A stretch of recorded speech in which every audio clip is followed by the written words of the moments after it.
Go away! You're not invited, my son-in-law yelled when I, the owner of the house, tried to sit down at the Christmas table that I had set for everyone.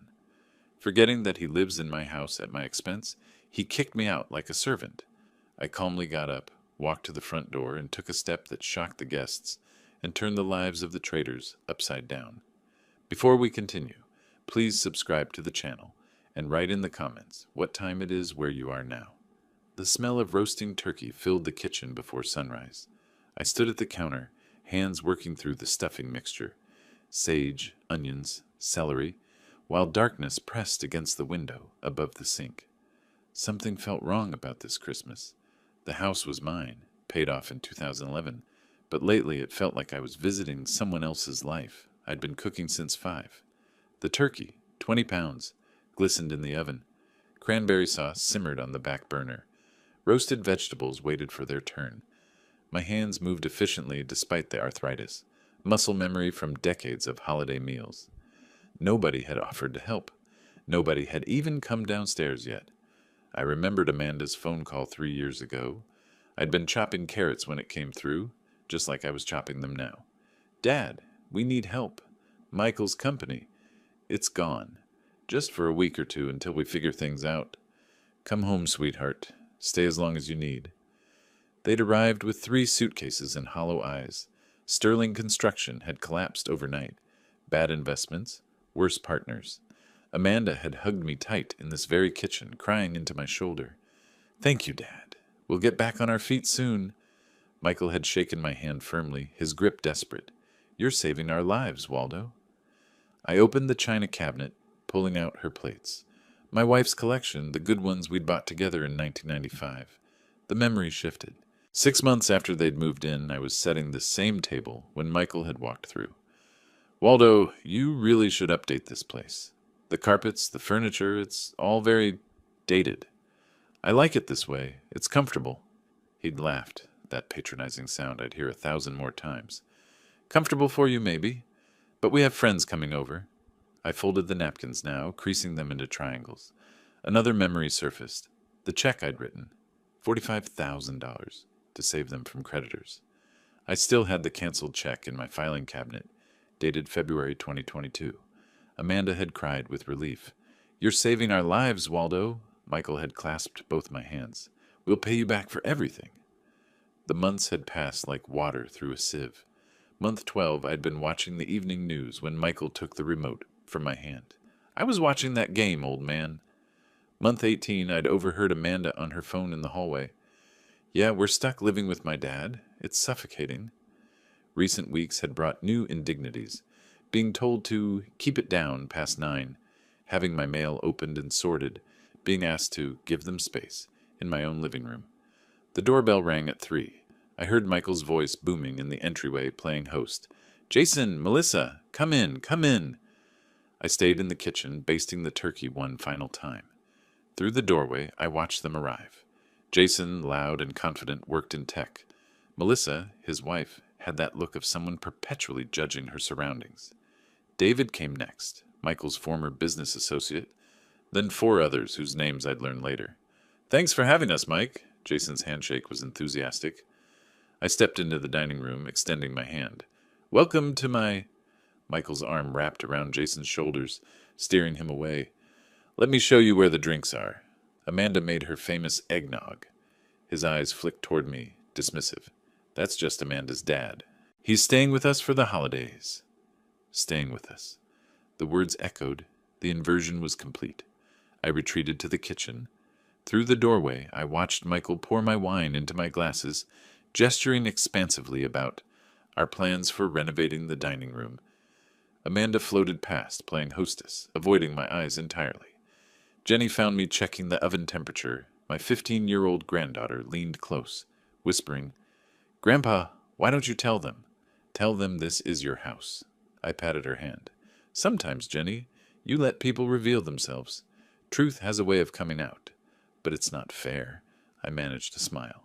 No, it's not. The turkey emerged golden and perfect. 20 pounds of effort. I carried it through on the platter, every eye turning to admire the centerpiece. But they were looking at Michael.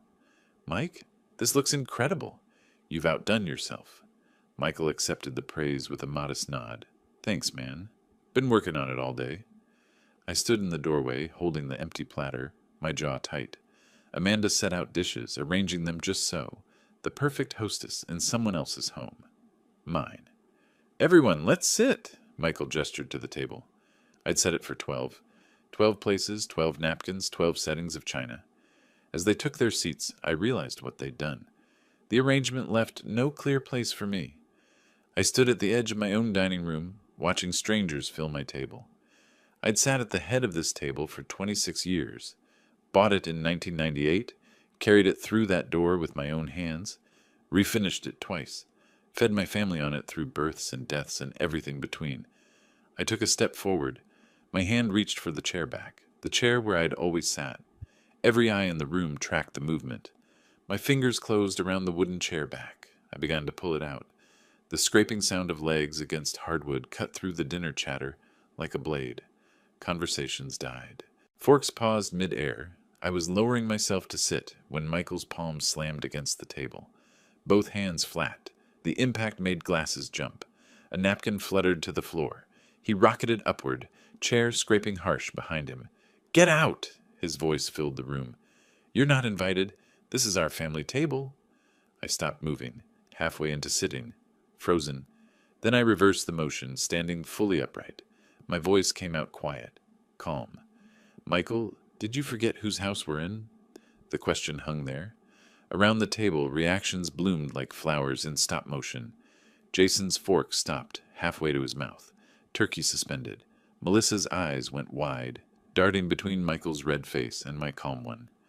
David studied his plate with sudden intensity. Other guests froze mid-motion, a photograph of discomfort. Jenny half rose from her chair. "Dad, stop!" "Not now, Jennifer." Michael's voice had edges. "This doesn't concern you." "But, Grandpa?" "I said not now." Michael's face was crimson, neck veins visible. He leaned forward, palms still planted on my table. "In the house where we live. You're here on our terms, old man. Be grateful we tolerate you. Now go to the kitchen, or better yet, go for a walk. Adults are celebrating." "We tolerate you." The phrase was a knife between ribs. Silence dropped like a curtain. 5 seconds. 10. 15. Someone's breathing was audible. A clock ticked in the hallway. Distant traffic hummed beyond the walls. Michael gestured toward the kitchen, then toward the front door, movements sharp with dismissal, treating me like a servant or child. Amanda stared at her plate, wouldn't meet anyone's eyes. Her silence was its own betrayal, worse than Michael's words. Something settled in my chest. Not peace, clarity. I'd been making excuses for 3 years. They were struggling. They needed time. Family helps family. But this wasn't family anymore. These were strangers occupying my space, erasing my existence one dinner party at a time. I heard my wife's voice from 20 years back, fierce and clear. "Never let anyone make you small in your own home."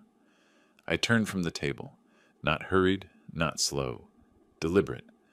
My footsteps echoed across the hardwood floor. I'd refinished myself in 2008, through the dining room archway, past the furniture I'd chosen, the photos I'd hung. Michael smirked behind me. I could feel it without looking. He thought I was complying, slinking away embarrassed. I stopped at the front door, placed my hand on the brass knob I'd installed 15 years ago, turned it, pulled. The heavy oak door swung open and December air rushed in, cold and clean and shocking.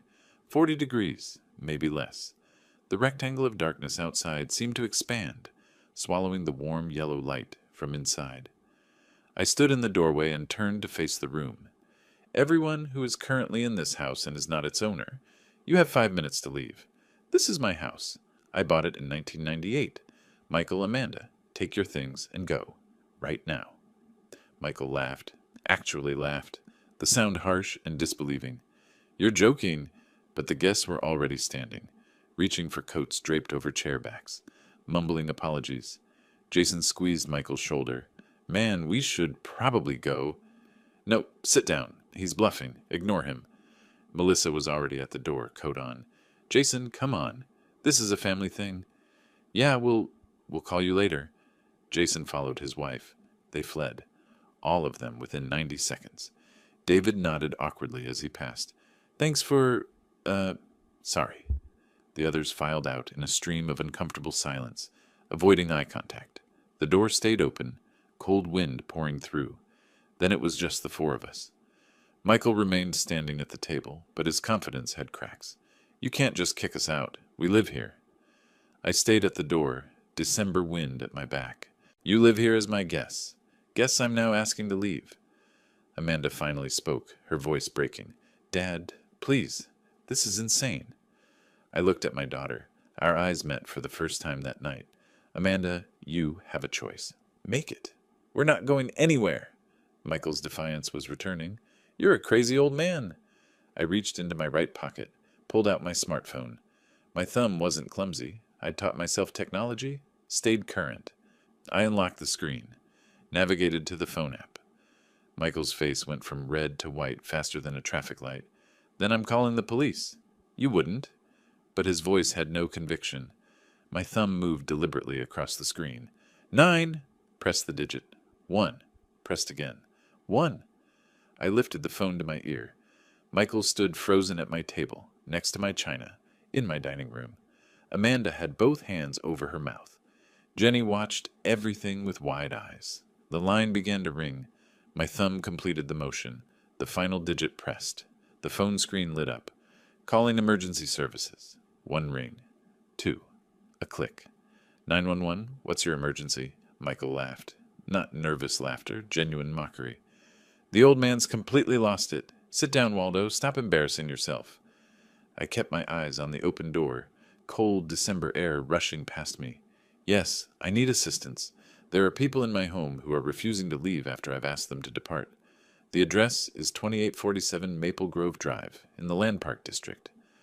Amanda's laugh was shakier, uncertain. She was reading the room better than her husband. Are you in danger, sir? Are the individuals threatening you? No immediate danger, but they refuse to leave my property.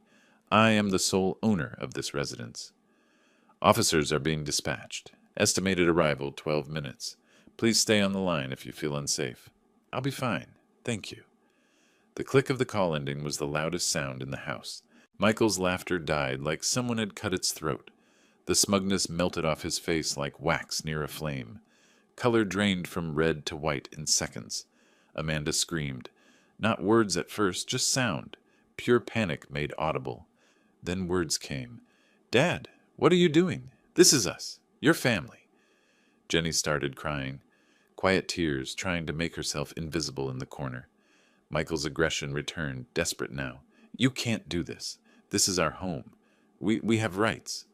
I remained at the open door, December wind at my back. This is my home. You have exactly 12 minutes to gather what you can carry and leave, or explain to the police why you're trespassing. That word, trespassing.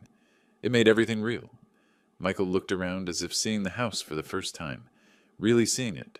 Whose house was this? Dad, please, we have nowhere to go. It's Christmas night. Amanda's voice broke on the last word. That's why I'm giving you time to pack. I could have had you removed with nothing. I felt the pull of guilt, felt it hook into my chest. But then I remembered, be grateful we tolerate you. Michael's words from an hour ago. The memory hardened my resolve like steel cooling. The remaining guests, Jason, Melissa, David, who'd stayed hoping to mediate, grabbed coats with fumbling hands. Jason squeezed Michael's shoulder. Man, call me tomorrow. We'll figure this out. But his eyes said he wasn't getting involved. Melissa touched Amanda's arm. Do you need... we could... She didn't finish the offer. Within 3 minutes, they were gone. All of them. Their rapid departure was a verdict rendered without words. They sided with the homeowner. Now just family remained. Michael snapped into action. Amanda, pack bags. We're not staying here with a crazy person anyway. His words were defiant, but his movements betrayed panic. They rushed upstairs. I heard footsteps overhead, drawers slamming, things thrown into bags. Jenny appeared with one small backpack.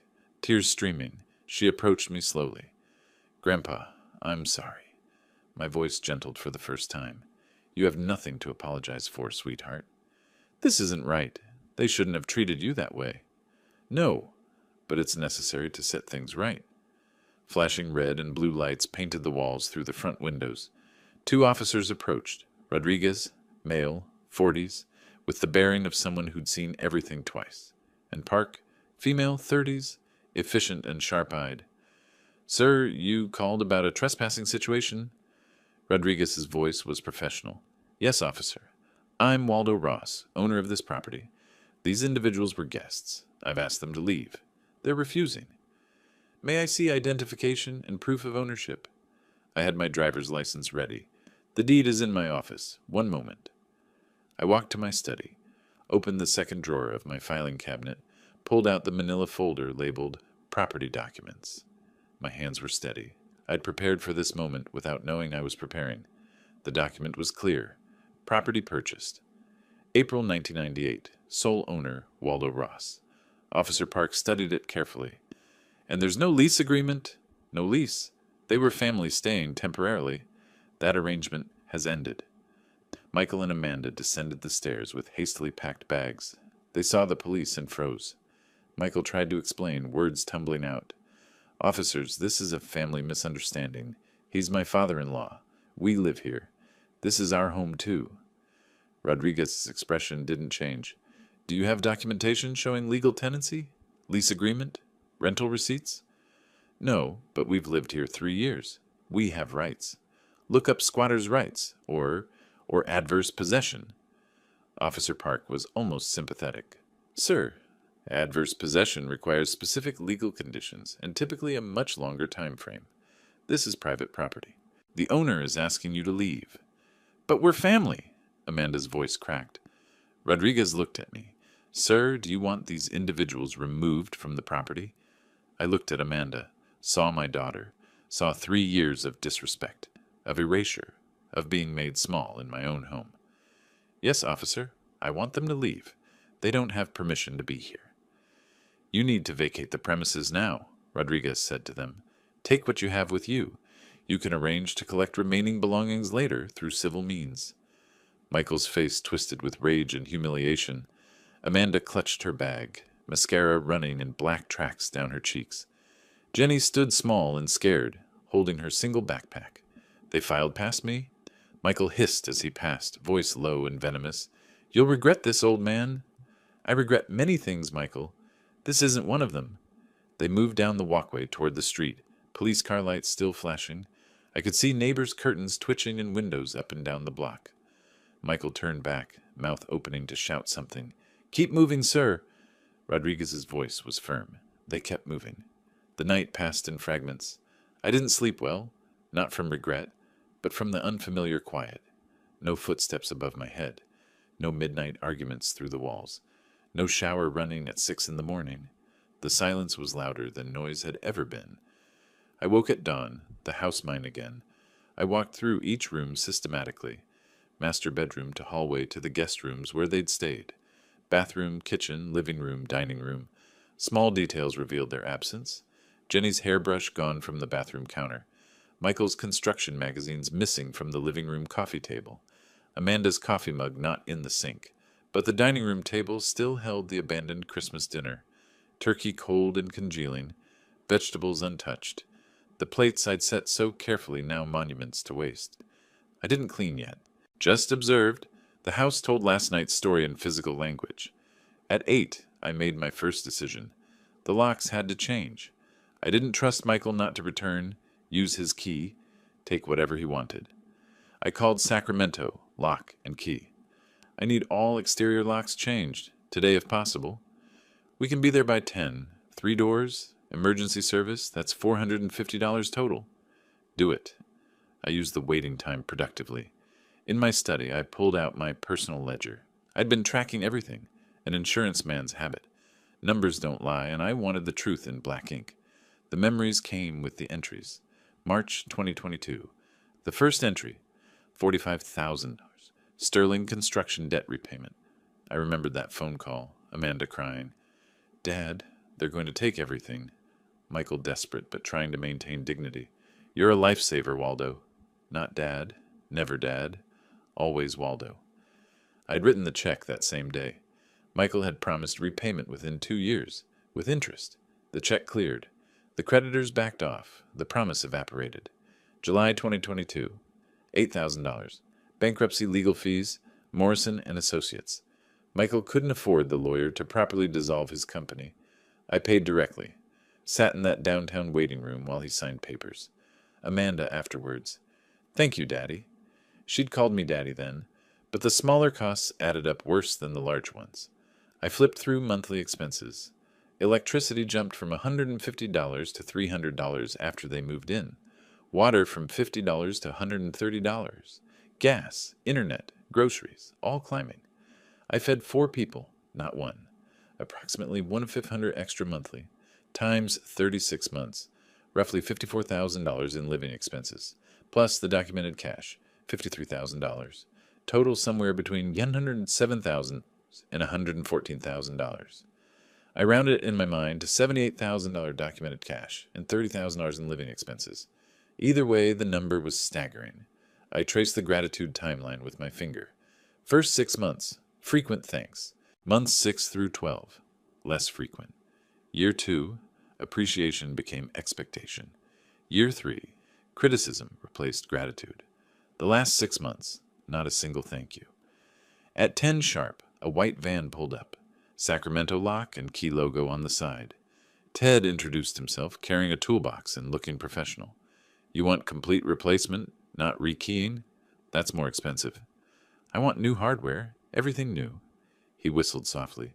Somebody you don't trust with a key? Something like that. Say no more. I see this a lot. Divorce? Family, which is worse. He worked efficiently. 45 minutes for all 3 doors.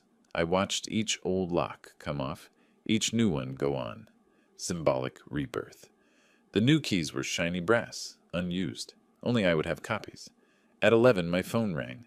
Amanda's name on screen. I considered not answering. Let it ring once, twice, 3 times. Answered. Dad, please, let us come back. We have nowhere to go. Her voice was raw, exhausted, desperate. I kept mine measured. Where did you spend last night? Hesitation, shame in the silence. In the car. Walmart parking lot, on Florin Road.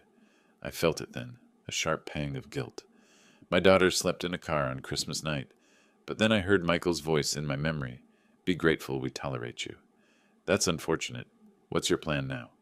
We don't have money for a hotel. Michael's credit cards are maxed. I have $200. She was giving me every piece of information designed to trigger sympathy. I recognized the manipulation even as I felt its pull. We made a mistake. People make mistakes. 3 years of mistakes, Amanda. I'm done funding them. Think about Jenny. She's 15. I'm thinking about Jenny. I'm thinking about what lesson you're teaching her. What are we supposed to do? Her voice rose to a wail. What you should have done months ago. Find jobs. Find housing. Be adults. I hung up. My hand shook slightly, the first real sign of emotional cost. I set the phone face down on the table. Finality in that simple motion. I needed to talk to someone. I called Harold Patterson, my neighbor 3 houses down. Retired real estate attorney. We'd played chess every Thursday for a decade. He arrived within 15 minutes, 2 coffee mugs in hand. We sat on my back porch. December morning sun was weak, but present. I saw the police car last night, he said.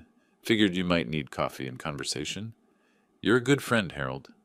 20 years of chess matches. I know when you need an opening gambit and when you need an endgame strategy. This feels like endgame. I recounted everything. Christmas dinner, the insult, the eviction. Harold listened without interruption. A lawyer's habit? When I finished, he was quiet for a moment. Waldo, you did everything right, legally and morally. Then why do I feel guilty? Because you're a good man. Good men feel guilt, even when they're justified. He set down his mug. But Waldo, be prepared. They're going to come at you. What do you mean? They'll try to sue, claim tenancy rights, maybe try for adverse possession, even though they have no case. On what grounds? Desperation. Michael's the type who needs to win, even when he's clearly wrong. Harold leaned forward. Do you have documentation? Proof you paid for everything? Every check, every receipt. I keep records. He smiled. Of course you do. You're an insurance man. You document everything. His expression turned serious. Get a lawyer. A good one. Not when they sue. Now. Be proactive. I know someone. Robert Morrison. We go back 20 years. Call him today. The sun warmed the porch. Harold's coffee mug sat on the table between us. My phone lay within reach. I picked it up, scrolled to contacts, found Morrison's name. My thumb hovered over it. The next phase was beginning. The week that followed moved like a chess game. Quiet moves, careful strategy. I spent my days in the reclaimed silence of my house, and my nights planning the next phase. On the 7th day after Christmas, I drove downtown to see Robert Morrison. Highway 99 south from Land Park, the familiar route I'd taken for 30 years. Exit at Capitol Mall, the Sacramento skyline rising ahead, the Capitol Dome gleaming even in January's gray light. I found parking in the garage at $3 an hour and walked 2 blocks to 505 feet of Capitol Mall. Morrison and Associates occupied the 15th floor. Modern glass high-rise, marble floors in the reception area, furniture that whispered expensive without shouting it. The receptionist smiled with recognition.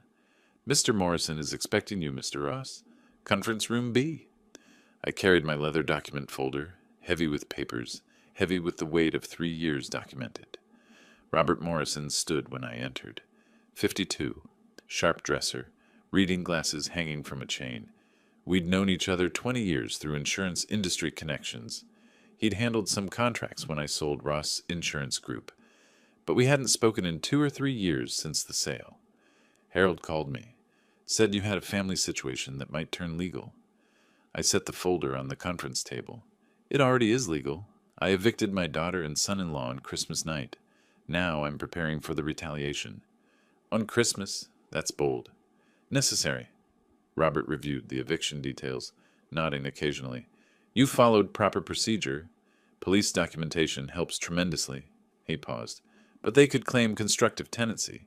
3 years of residency creates gray area. In California, if they contributed to household expenses or property upkeep, they might argue for tenant rights or even constructive possession. I slid the folder across his mahogany desk. They didn't contribute. I have proof. He opened it. Bank statements, canceled checks, email printouts, receipts. Everything organized with colored tabs. His eyebrows rose with each page he turned. March 2022. Bank statement. $45,000 check to Sterling Construction. Memo line reading, debt repayment. July 2022, $8,000 to Morrison and Associates. Robert looked up. I didn't realize you paid for Michael's bankruptcy filing. You handled it. I paid for it. He continued through monthly utility bills, all in my name, all charged to my credit card, grocery receipts spanning 3 years. Then he reached the emails. One from Amanda, November 2023, jumped out. Thanks for letting us stay in your house, Dad. We'll get back on our feet soon. Your house, Robert read aloud. She acknowledged ownership explicitly. She did. He leaned back, removed his reading glasses. Waldo, this is comprehensive. Most people don't keep records like this. I was in insurance for 35 years, Robert. Documentation was my job. Still, this level of detail suggests you were expecting this? Not expecting? Preparing? There's a difference. He studied me for a moment. With your resources, we can fight anything they throw at you. Though honestly, on a fixed pension... I'm not on a fixed pension, Robert. He paused. What? Ross Insurance Group. I sold it in 2020. You handled part of the transaction. I watched his memory engage. That sale was $2.3 million. You never told them? I wanted to see who they really were without money's influence. So you hid your wealth to protect them from greed, and they became greedy anyway? I managed a bitter smile. Ironic, isn't it? I watched families destroy each other over insurance money for decades. Thought I could prevent it in my own family. But you couldn't? No. I just learned the truth sooner. Robert shifted gears. Lawyer mode fully engaged. With these resources, we should file a civil suit first. Recover your $78,000. Control the narrative. No. Let them file first. I want them to hang themselves. That's risky. If they strike first, they will strike first. Michael's ego demands it, and when he does, I'll be ready. He considered this. My standard rate is $450 per hour. Litigation retainer is typically $15,000. I was already pulling out my checkbook. Draw up the agreement. I'll wire additional funds if needed. You're certain? Family lawsuits get ugly. It's already ugly, Robert. I'm just making sure I don't lose. I wrote the check without hesitation. $15,000. Neat handwriting. Tore it along the perforated line, slid it across the desk. The ease of the motion revealed what words couldn't. I'll prepare a comprehensive defense package, Robert said. Everything we need. I stood, gathering my folder. Also, prepare a civil complaint for the $78,000. Have it ready to file, but don't file yet. You really think they'll sue first? Michael Sterling doesn't know how to admit defeat. He'll sue, and when he does, we'll counterpunch. We shook hands, not the polite greeting from when I'd arrived, but the firm grip of equals, of partners in strategy. My hand was on the doorknob when Robert spoke again. Waldo, why wait a week to come see me? I turned back, looked over my shoulder. I wanted to give them time to make a mistake. Desperate people always do. I stepped into the hallway, elevator visible down the corridor, afternoon light streaming through the floor-to-ceiling windows. A man with a plan moving forward. January arrived cold and gray. I learned through Harold's connections that Michael and Amanda had found an apartment in Del Paso Heights, a rough neighborhood, a world away from Land Park. I didn't seek this information, it simply arrived, the way news does in a city where people talk. 3 weeks into the new year, the envelope arrived. Late afternoon, a process server at my door. Official legal document, thick paper, formal language. Sterling Vas Ross, civil complaint. I called Harold immediately. Within 15 minutes, we sat on my back porch despite the cold. The chessboard between us held a game half finished from Thursday. We pushed the pieces aside to spread the legal papers. I read the claims and laughed. Not bitter laughter, genuine amusement at the audacity. This is serious, Waldo. They're actually suing you, claiming part ownership of your house. They're claiming I owe them for the privilege of living in my own home. Harold flipped through pages.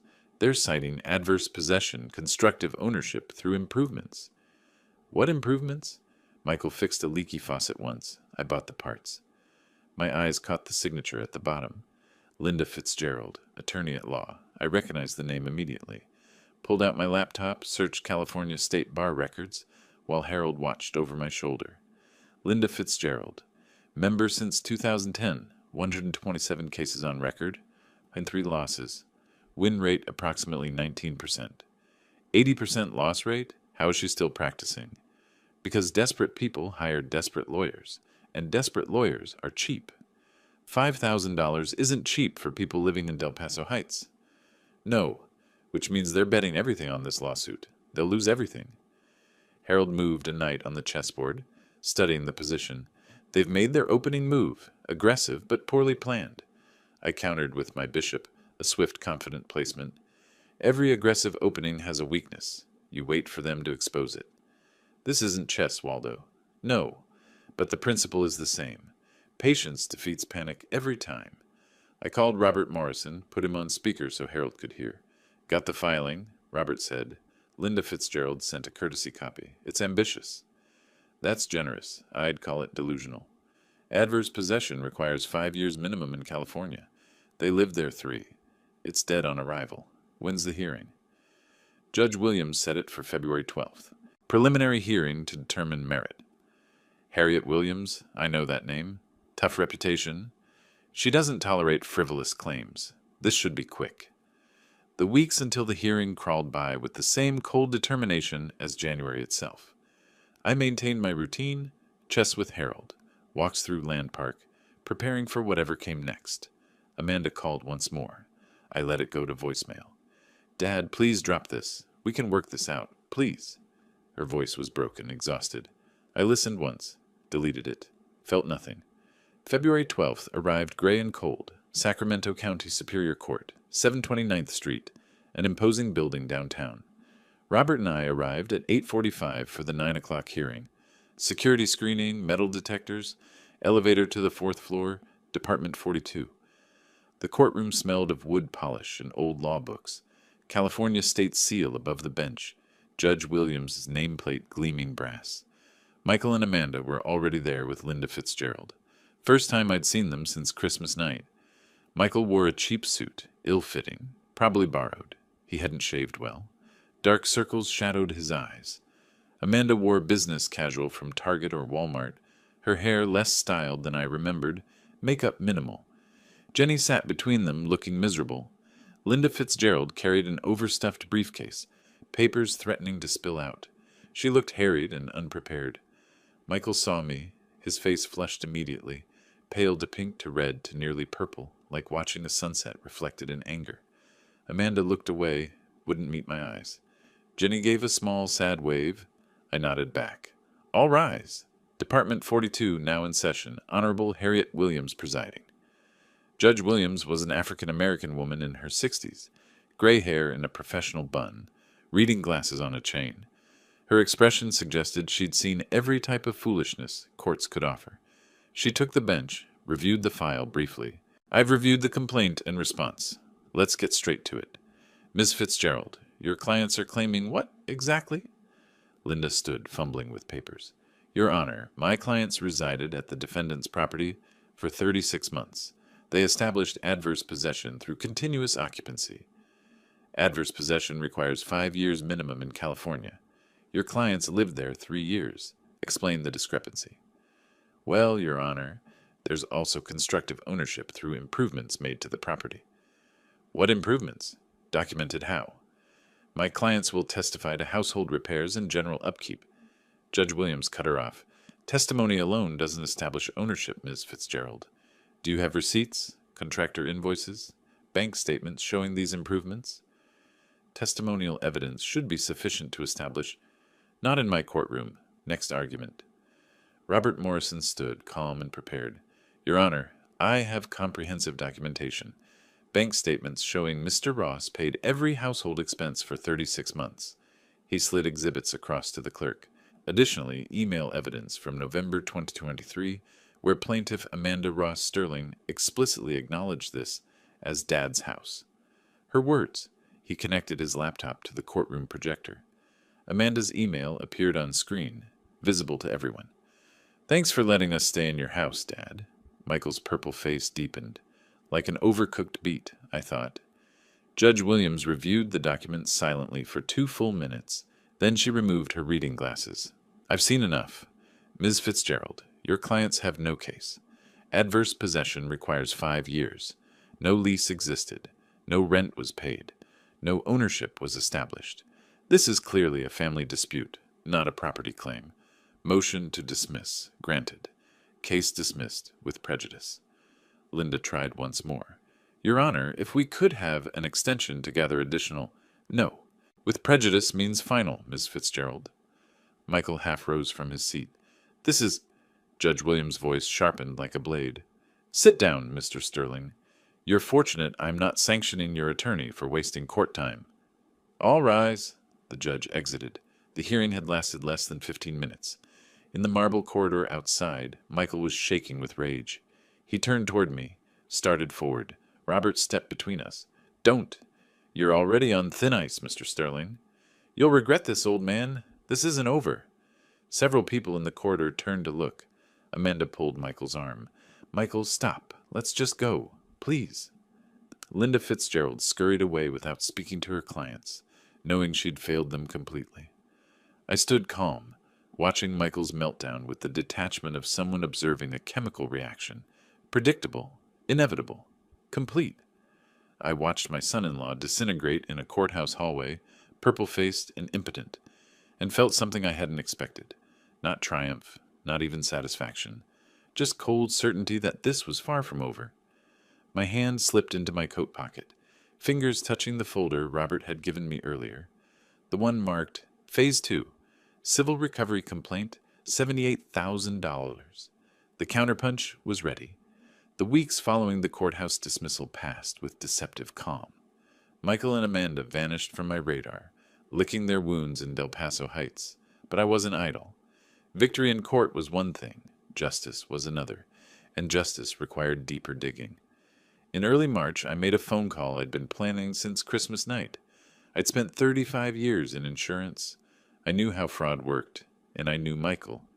Court victory stopped their claim, but didn't recover my losses. Michael was judgment-proof, no assets, no income, already drowning in debt. A civil suit might win me a judgment I'd never collect, but if I couldn't get money back, I could ensure consequences found him. I called Thomas Richardson, former colleague from the insurance industry. He worked for California Department of Insurance, Fraud Investigation Division. We hadn't spoken in 18 months, but maintained cordial professional ties. Thomas, it's Waldo Ross. How's retirement treating you? Still a year away, Waldo. Counting down. Let me buy you lunch then, before you escape. The firehouse work for you? Haven't been there in months? Tuesday? Perfect. Noon. Tuesday arrived cold and clear. The firehouse sat at 1114 2nd Street, downtown Sacramento, upscale enough for professional lunches. I arrived first, always did, control tactic, and secured a quiet corner table. Thomas arrived at noon, sharp. 58, gray hair, bureaucrat's careful manner. We covered weather, mutual acquaintances, his approaching retirement. I waited until after entrees arrived to mention Sterling Construction. Cut my steak, took a bite, chewed, swallowed, then reached for my water glass. Remember that construction company that went under a few years back? Sterling Construction? Thomas paused mid-bite, thinking. Sterling? Yeah, that rings a bell. We had some complaints on them. Complaints? What kind? Insurance fraud allegations, inflated damage claims. We started investigating, but the company went bankrupt before we could build a case. So the investigation just stopped. Usually does when there's no business entity. We moved to active cases. The seed was planted. Investigation abandoned, not resolved. After lunch, I returned home and began researching. Sacramento County business records, bankruptcy filings, all public information.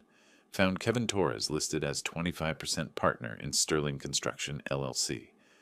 Further digging, Kevin now worked as foreman at Davidson Brothers Construction.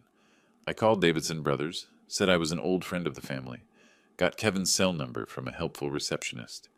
That evening, I made the call. Kevin Torres? My name is Waldo Ross. I'm Michael Sterling's former father-in-law. His response was immediate, bitter. Former? Good for you. That guy's a snake. The venom in his voice was promising. That's becoming clear. I paid $45,000 to save Sterling Construction. Learning it wasn't worth saving. 45 grand? Man, you got played. That company was rotten from the start. Kevin's story poured out. Sterling Construction had done commercial renovations. 2019 project, warehouse renovation. During construction, section of roof, accidentally damaged. Michael filed insurance claim for $120,000, repairs and business interruption. Insurance paid out. Actual repair cost, $40,000. Michael pocketed the $80,000 difference. I confronted him. He said it was creative accounting. I said it was fraud. What did you call it after he forced you out? Theft. But my lawyer said proving it would cost more than I'd win. I kept the documents anyway, out of spite. Do you still have them? Original invoices, claim forms? Every single page. What if those documents reach the Department of Insurance? Pause. Then, would they actually investigate? With solid evidence and credible witness? Yes. Where do I send them? I'd love to nail that bastard. I gave him Robert Morrison's office address. A week later, Robert called. Got a package from Kevin Torres. Insurance claim forms, repair invoices, email chain. This is damning, Waldo. Clear insurance fraud. $80,000 discrepancy. Can you forward it to the department? Anonymously. I can file as concerned party. Won't include names unless they need witness testimony. Do it. This could mean criminal charges. Good. While researching Michael's business records, I'd noticed something else. IRS filed lien against Michael Sterling personally. $23,000 in unpaid payroll taxes from 2021. Lien still active. Debt unpaid. I called Robert. Did you know Michael owes the IRS $23,000? No, but that's public record. Why? Because the IRS doesn't forget, and they're harder to run from than family. 2 weeks after Robert submitted the complaint, confirmation arrived. California Department of Insurance opened formal investigation. Case Demer 2025, SAC 1847. Michael would be contacted for interview. If evidence held, potential criminal referral to Sacramento County District Attorney. I received this news while playing chess with Harold on my back porch. March, sunshine weak but warming. Harold moved his knight. You're enjoying this, watching him squirm. I'm ensuring justice is served. There's a difference. Is there? Seems like revenge to me. I studied the board, selected my bishop, moved it diagonally across in one smooth motion, lifted Harold's queen, set it aside among captured pieces. Call it what you want. By the time he realizes what's happening, it'll be too late. Harold stared at the board. I didn't see that move coming. That's the point of a long game, Harold. My hand rested on the captured queen, smooth wood warm from afternoon sun. Government machinery engaged now, wheels turning beyond my control. I imagined Michael receiving that letter from the Department of Insurance, the panic blooming in his chest as his past caught up to his present. The queen sat silent in my palm. Power taken, game progressing exactly as planned. April arrived with the kind of rain Northern California does best. Relentless, gray, miserable. Perfect weather for miserable news.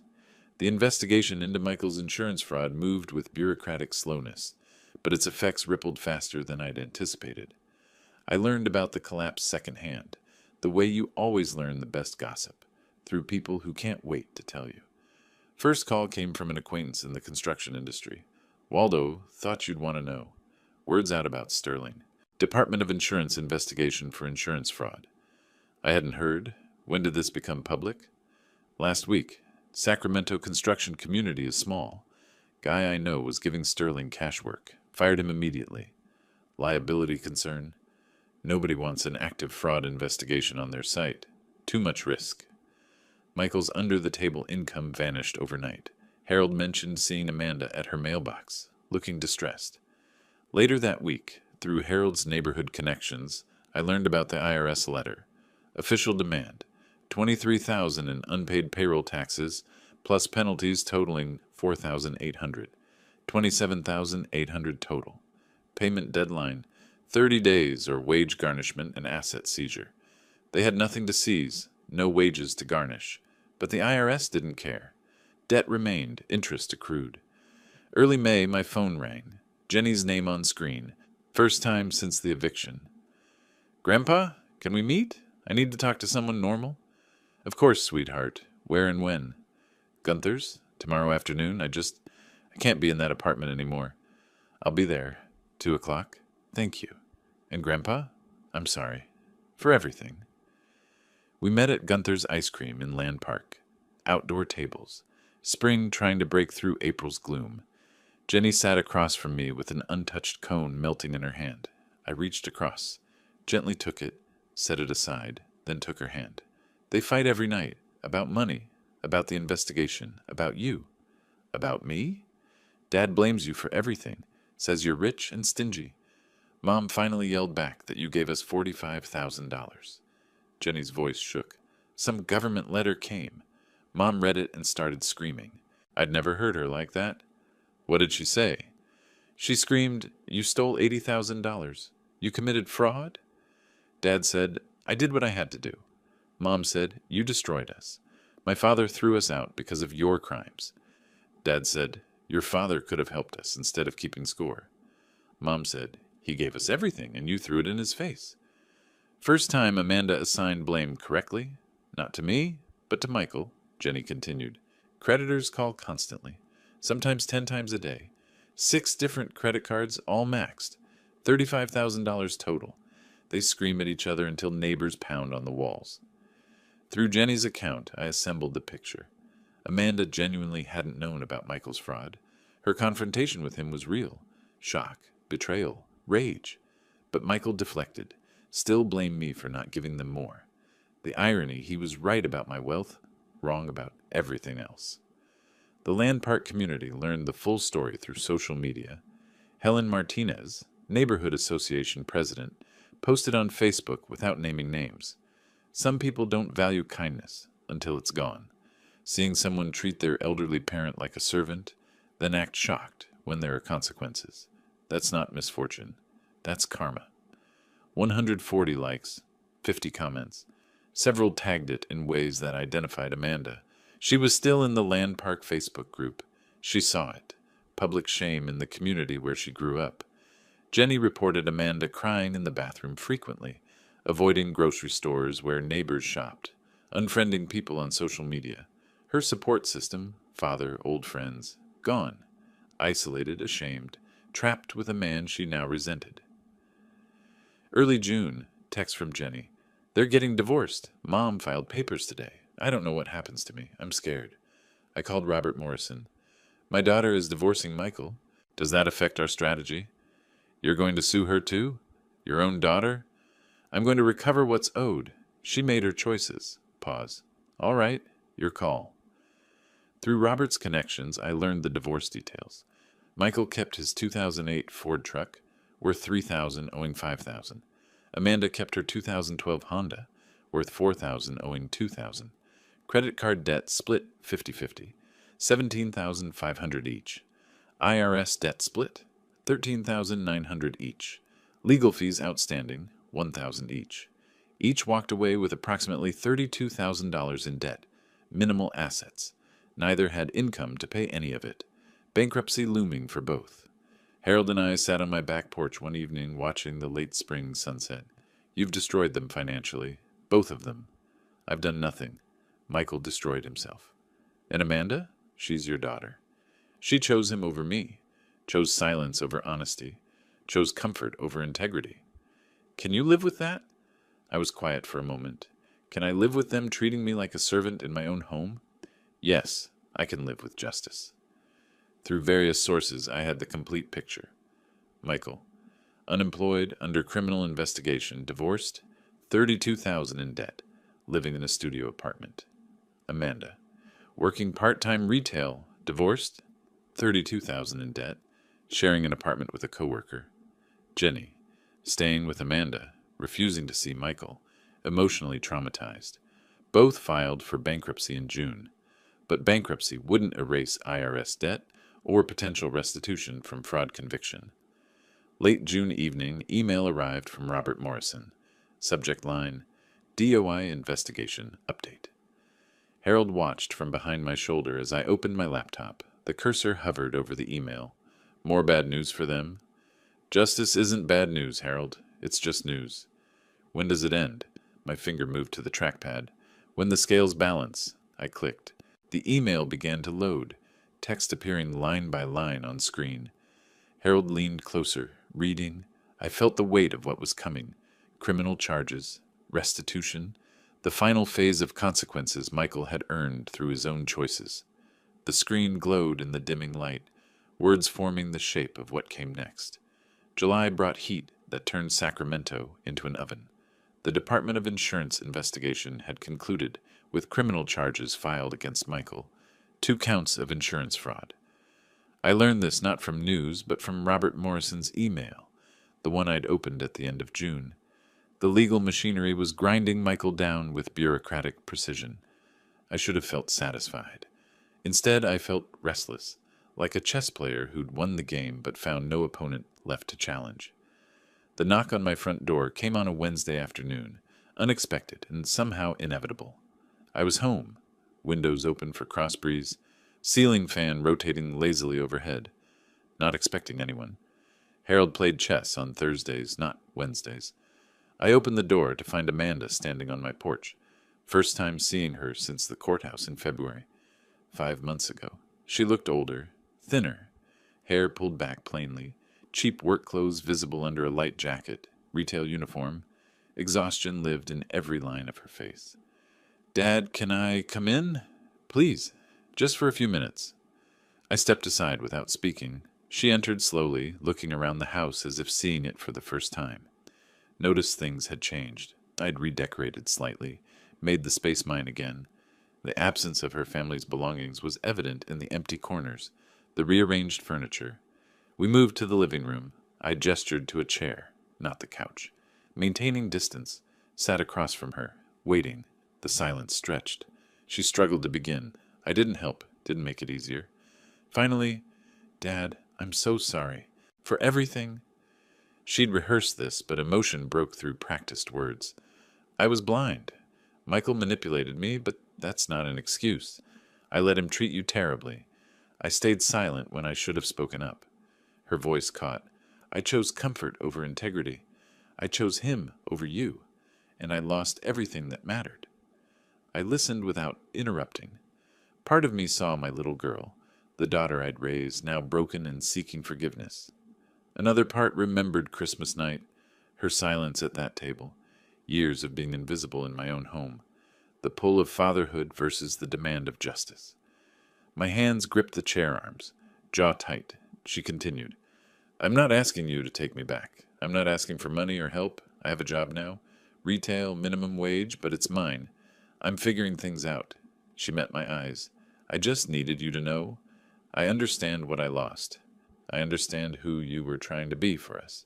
You gave us everything, and we threw it back at you. This clarity, this acknowledgement without asking for rescue, affected me more than tears would have. After she left, promising nothing, asking nothing, I called Harold. He came over immediately, found me on the back porch, staring at nothing. She apologized. She understands now. What did you say to her? Nothing. I didn't know what to say. Do you want to forgive her? I want to forgive her. But every time I start to soften, I remember the years, the silence, the contempt. Harold's wisdom settled over us like evening light. Forgiveness doesn't mean erasing consequences. She can be forgiven and still face what she's done. Over the next few days, my decision crystallized. I'd been holding the civil complaint since February. Robert had prepared it, never filed. Time to file. Not from revenge, but from justice. They'd taken from me financially and emotionally. They must repay what could be repaid. Forgiveness could coexist with accountability. I called Robert Morrison. File the complaint. $78,000 against both of them, jointly and severally. You're certain? After Amanda's apology. Because of it. She understands consequences now. This is part of those consequences. Robert filed in Sacramento County Superior Court. Claim $78,000 in documented loans and expenses. Both Michael and Amanda would be served with summons. Court date set for late August. The final hearing in September. Week after filing, I called Amanda. We met at Pete's Coffee downtown. I slid a folder across the table. I filed a civil suit, $78,000 for documented expenses over 3 years. Her face, shock, hurt, betrayal. But I apologized. I thought, I know, and I heard you. But apologies don't erase debt. You and Michael took from me. Now you repay. We don't have that money. We're bankrupt. The court will establish a payment plan. You'll pay what you can afford. Michael's meeting was different. He came to my house with Linda Fitzgerald, still his lawyer despite her failures. Robert Morrison sat beside me.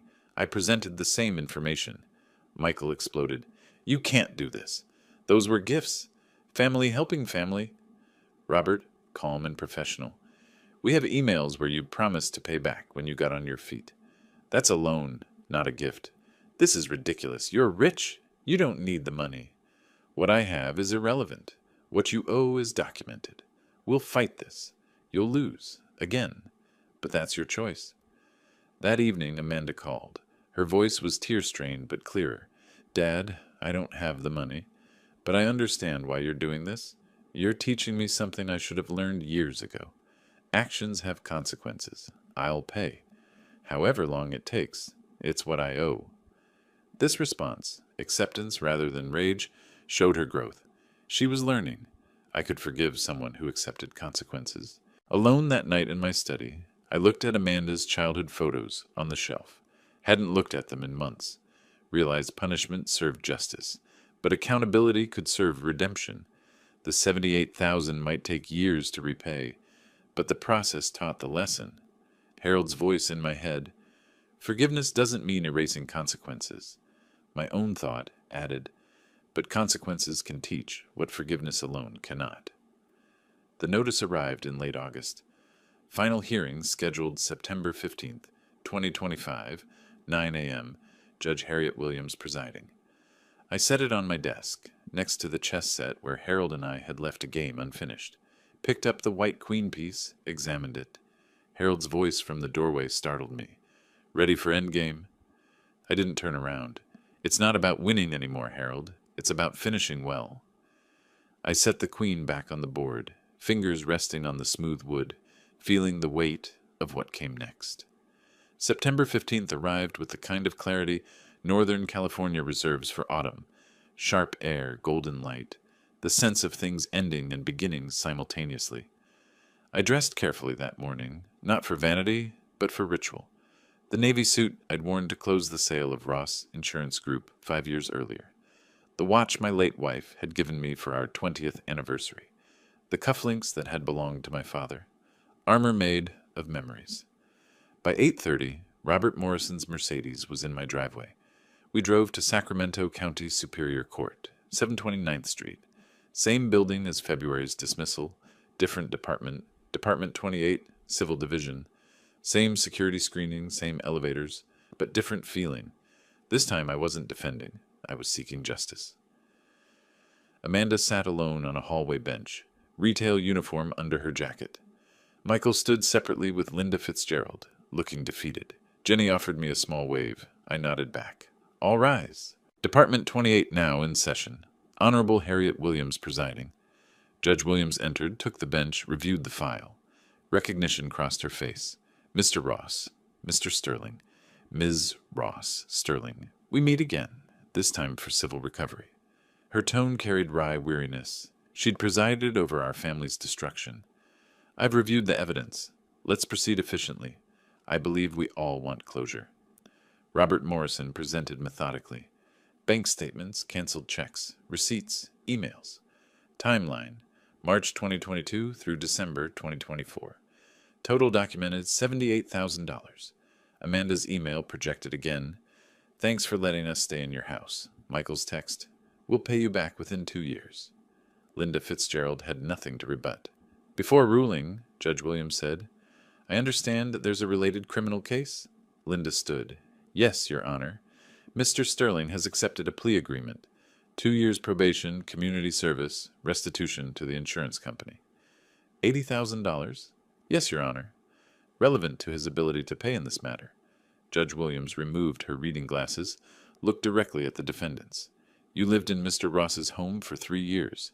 Paid no rent. Contributed nothing to household expenses. Promised repayment. The evidence is overwhelming. She paused. Judgment for plaintiff in the amount of $78,000. However, you're both judgment-proof. Bankruptcy filings, no assets, minimal income. Payment terms, $500 per month each, $1,000 total monthly until paid in full.